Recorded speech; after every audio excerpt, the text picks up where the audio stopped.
Bana, baada ya kutangazwa kwa Abby Chams kuwania kwenye tuzo kubwa za BET Award 2025 kwenye kipengele cha Best International Act, mashabiki mbalimbali na muziki wa Bongo Flava wamekuwa wakijiuliza na kujadili kwamba sababu gani Zuchu hajatajwa kwenye kipengele hicho, na tunafahamu kwamba Zuchu amekuwa ni moja kati ya wasanii ambao walishaifanyaga mengi mazuri, lakini pia mengi makubwa na kufanya muziki ambao utamfanya aende kimataifa. Sijui umeelewa. Sasa hii ni muhimu kuelewa kwamba kipengele ambacho Abby Chams ametajwa ni kusudia kutambua wasanii wapi ambao wanafanya vizuri kimataifa, yani wale ambao wamevunja ukimya kwa muda mfupi katika safari zao za kufanya muziki. Na maanisha kwamba Abby Chams amefanya muziki zaidi ya miaka miwili moja na kuendelea, kwa so moja kati ya ngoma ambazo zimempa wigo na influence kubwa sana kuingia kwenye kipengele cha Best International Act.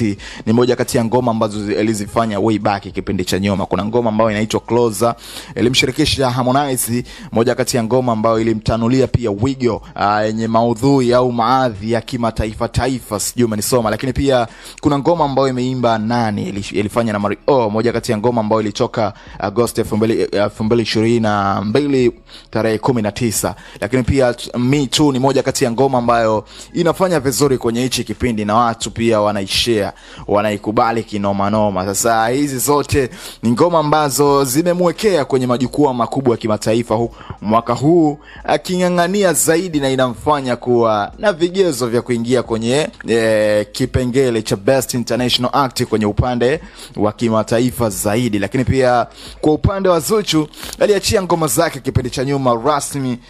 Ngoma yake ya kwanza ambayo inaitwa Wana 2020 Aprili 9. Tangu wakati huo amefanya vizuri sana, nyimbo zake nyingi sana zenye ubora kinoma noma, na zimempa pia mafanikio makubwa kwenye muziki wa Bongo Flava, na maanisha Tanzania, lakini pia hata Afrika Mashariki na Afrika kwa ujumla. Na kwa sasa yupo kwenye hatua ya juu zaidi ambayo ingetafsiriwa kukosa heshima kuwa kutotajwa kwenye kipengele hicho cha Best International Act. Ndio maana tukasema Zuchu alikuwa na vigezo vyote vya kutajwa kwenye kipengele cha Best International Act. Sijajua umezingatia nini mpaka umemtaja Abby Chams. Lakini pia kipengele hicho ambacho kimejumuisha wasanii waliokomaa zaidi kimataifa ambao wako kwenye game, na maanisha muda mrefu. Kuna mtu kama Rema au Sobana kutokea Niger, Uncle Walfa, Tyler na wengineo kibao wenye uzoefu zaidi ya kukaa miaka kwenye soko la kimataifa. So hii imekuwa ni ngumu sana mashabiki wa muziki kuelewa kwamba itakuwaje kushindanishwa Abby Chams na wakongwe ambao wamekaa kwenye mainstream za kimataifa muda mrefu sana. Lakini pia chengine pia cha kugusia ni kwamba hichi kipengele ambacho wengi wanajiuliza, washiriki ambao wameingia kwenye hicho kipengele ambacho Abby Chams anatajwa kwamba naye ni moja ya watu ambao watashindana nao katika kipengele hicho. Abby Chams ndo mwanadada pekee kuingia kwenye listi za kipengele hicho kutokea Tanzania. Inamaanisha na akifanikiwa pia kuondoka na hii tunzo, atakuwa mwanamke wa kwanza wa Bongo Flava Music kuingia na kushinda tuzo yake ya kwanza. Tunafahamu kwamba Rayvanny alishaye kushindaga pia hiyo tunzo, alishaye kushindaga kipindi cha nyuma sana miaka kadhaa 2017, ambao iliheshimisha taifa kupitia ngoma zake na vigezo, akamuona kwamba Rayvanny ana deserve kushinda tunzo za BET 2017. So ilikuwa ni wakati mzuri sana mashabiki wa muziki wa Tanzania kuungana kwa pamoja, tumshike Abby Chams na kuwakilisha taifa vyema sana kwenye upande wa burudani, kwenye upande wa wanawake. Sasa hizi ni listi ambazo zinatajwa kuwania kwenye kipengele hicho ambacho Abby Chams ambazo imetajwa. Best New International Act, kuna Abby Chams kutokea Tanzania, lakini pia kuna Shalipopo kutokea Niger. Tunafahamu kwamba Shalipopo imekuwa ni influencer, ngoma zake kinoma noma kwenye hichi kipindi. La Hoi ni one of the best song ambayo inatajwa everyday na inafanya vizuri sasa hivi, kila sehemu inatajwa. So ni kujipanga vizuri, kwa sababu ngoma ambazo zimetajwa humu ndani na washiriki wana ngoma zao ambazo zinafanya vizuri. Lakini pia kuna Maglera Doe Boys kutokea South Africa, na kuna Delay Thankizin kutokea South Africa, na kuna TXC kutokea South Africa, na kuna Ajuli Costa kutokea Brazil, na kuna ODR kutokea UK, na kuna Amabi kutokea Brazil, na KYN kutokea UK.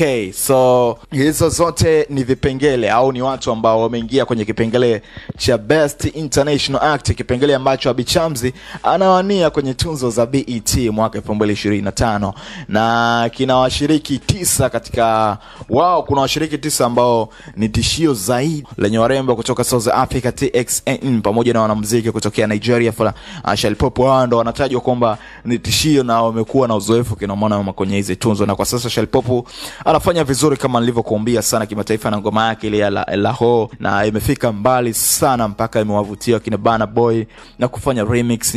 Wala sio jambo dogo ujue kumweka kushindanishwa na wakina Abby Chams ambao bado wanafanya collaborations zao na wakina Harmonize ambazo sasa hivi ndo zinakuja na zinakuja na zinaendelea kufanya vizuri. Tunaona pia impact yao pia, lakini washiriki ambao umetajwa hapo ni watu ambao wana experience sana kwenye game ya muziki kwa ujumla wa Afrika, wakina Shalipopi kama nilivyokuambia hapo. Kwa upande wa Zuchu, lakini kutoonekana kwa jina la Zuchu kwenye orodha ya mwaka huu kumaanisha kwamba kashuka kwenye ubora, lakini pia mafanikio yake yameshuka. Hapana, baada yake ni swala la muda tu na vigezo vya uteuzi vitazingatia hatua ya msanii kwenye safari yake ya muziki ya kimataifa. So kama wewe ni mwanafamilia wa muziki wa Bongo Flava, basi unahitajika keeping support kwa ajili ya kumsupport Abby Chams ili aweze kufanikisha na kuondoka na tunzo za BET International Act Award, kipengele ambacho anakiwania na watu wa kongwe sana wa gwiji kwenye muziki